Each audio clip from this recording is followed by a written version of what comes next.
एक साहूकार था जिसके 7 बेटे बहुएं और एक बेटी थी। कार्तिक के महीने में दिवाली से पहले अष्टमी को अपने मकान की लिपाई पुताई करने के लिए सातों बहुएं अपनी इकलौती ननंद के साथ जंगल में जाकर खदान में मिट्टी खोद रही थी। वहां पर शाहू की माद मिली। मिट्टी खोदते समय ननंद के हाथ से कुदाली शाहू के बच्चे को लग गई और वह तुरंत मर गया। इससे शाहू माता बहुत नाराज हुई और बोली कि मैं तेरी कोख बांधती हूँ। ननंद अपनी भाभीियों से बोली कि तुम में से कोई मेरे बदले अपनी कोख बंधवा लो। तब 6 भाभीियों ने अपनी कोख बंधवाने से इनकार कर दिया, परंतु छोटी भाभी सोचने लगी कि यदि मैं भी अपनी कोख नहीं बंधवाऊंगी तो सासू जी मुझसे नाराज हो जाएंगी। यह सोचकर ननंद के बदले में छोटी भाभी ने अपनी कोख बंधवा ली। इसके बाद छोटी बहू के जब भी बच्चा होता वह 7 दिन का होकर मर जाता। एक दिन उसने पंडित को बुलाया और पूछा कि मेरी संतान 7वें दिन मर जाती है, इसके लिए मैं क्या करूं?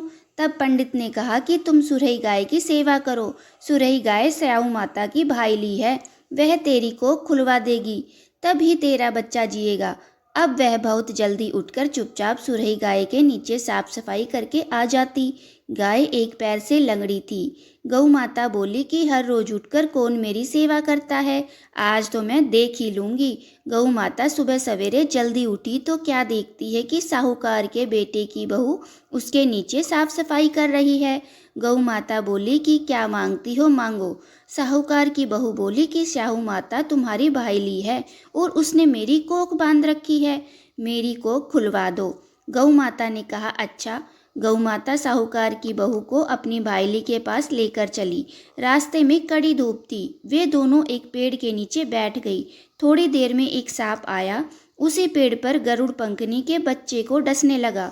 साहूकार की बहू ने सांप ढाल के नीचे दबा दिया और बच्चे को बचा लिया।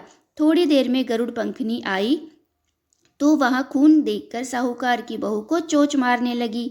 साहूकार की बहू ने कहा, मैंने तेरे बच्चे को नहीं मारा, बल्कि सांप तेरे बच्चे को मारने आया था। मैंने तो उससे तेरे बच्चे की रक्षा की है।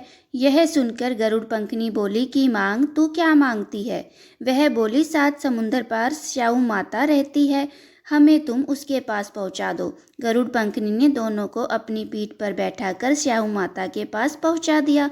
स्याऊ माता उनको देखकर बोली, आओ बहन, बहुत दिनों में आई। बातें करते करते साहू माता ने बीच में कहा कि बहन, मेरे सर में जुएं पड़ गई हैं। सुरही के कहने पर साहूकार की बहू ने उसके सिर की सारी जुएं निकाल दी। शाहू माता ने प्रसन्न होकर कहा, तूने मेरे सर की सारी जुएं निकाली हैं, इसलिए मेरे 7 बेटे हैं और 7 बहुएं होंगी। वह बोली, मेरे तो एक भी बेटा नहीं, 7 बेटे कहाँ से होंगे? शाहू माता बोली, वचन दिया है, वचन से फिरूंगी तो धोबी की कुंड में कंकड़ी होऊं। साहूकार की बहू बोली कि मेरी कोख तो तुम्हारे पास बंधी पड़ी है। यह सुन शाहू माता बोली कि तूने तो मुझे ठग लिया। मैं तेरी कोख खोलती तो नहीं थी, पर अब खोलनी पड़ेगी। जा, तेरे घर पर तुझे 7 बेटे 7 बहुएं मिलेंगी। तू जाकर 7 उद्यापन करियो, 7 होई बनाकर 7 कढ़ाई करियो। वह लौटकर घर आई तो वहां देखा कि 7 बेटे 7 बहुएं बैठी हैं। उसने 7 होई बनाई, 7 उद्यापन किए, 7 कढ़ाई करी। शाम के समय जेठानियां आपस में कहने लगी कि जल्दी जल्दी धो पूजा कर लो, कहीं छोटी बहू को याद आया तो रोने लगेगी। थोड़ी देर में उन्होंने अपने बच्चों से कहा, अपनी चाची के घर जाकर देख आओ कि आज वह अभी तक रोई क्यों नहीं।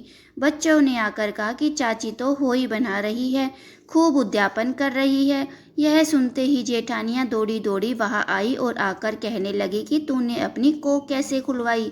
उसने कहा, तुमने तो कोख बंधवाई नहीं थी, सो मैंने कोख बंधवा ली थी, परंतु अब शाहू माता ने दया करके मेरी कोख खोल दी है। हे शाहू माता, जैसे साहूकार के बेटे बहू की कोख खोली, वैसे ही हमारी और सब परिवार बहुओं की कोख खोलती जाना।